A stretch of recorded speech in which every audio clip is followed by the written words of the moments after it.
Hello guys! I-share ko kung paano magluto ng tofu fried rice at makikita ang lahat ng ingredients sa description box. Sa pag-uumpisa ay magbuhos ng mantika sa kaldero o kawali at painitin sa katamtamang apoy. At pag mainit ng mantika ay ilagay ang tofu at stir fry hanggang maging golden brown.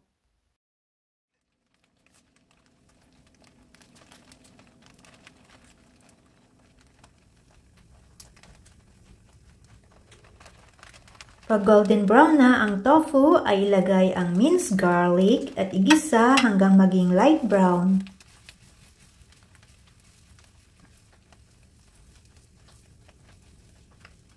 Isunod na igisa ang onion hanggang lumambot.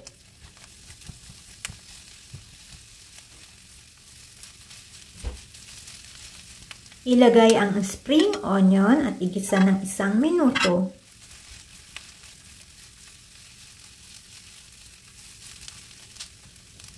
Ilagay ang carrots at green beans, igisa ng 2 minuto. Pagkaraan ng 2 minuto ay ilagay ang 1 lata ng corn kernel at ilagay na rin ang frozen green peas. Timplahan ng soy sauce, vegetarian oyster sauce, ground pepper at konting sugar. Lutuin ito ng 4 na minuto o hanggang maluto ang green peas. At pagkatapos lutuin ay tanggalin sa apoy at iset aside muna ito. Sa ibang kaldero o kawali ay magbuhos ng konting mantika at painitin sa katamtamang apoy. At pag mainit na ang mantika ay ilagay ang garlic at igisa hanggang maging golden brown. Pag golden brown na ang bawang ay ilagay ang kanin. I-stir fry ang kanin ng 5 hanggang 7 minuto sa malakas na apoy.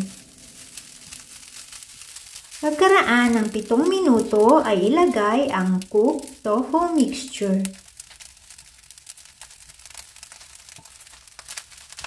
Haluin ito ng 1 minuto.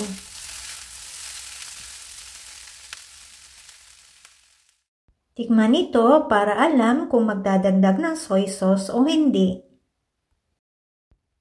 Pagkatapos maglagay ng soy sauce o pag natimplahan na ito ay muli itong stir fry ng 3 hanggang 5 minuto.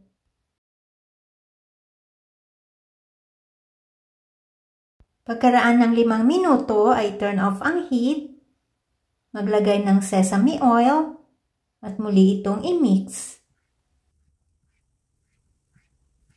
Pagkatapos itong i-mix, ay pwede na itong i-serve. Trust in the Lord with all your heart. Never rely on what you think you know. Proverbs 3 verse 5. Thanks for watching.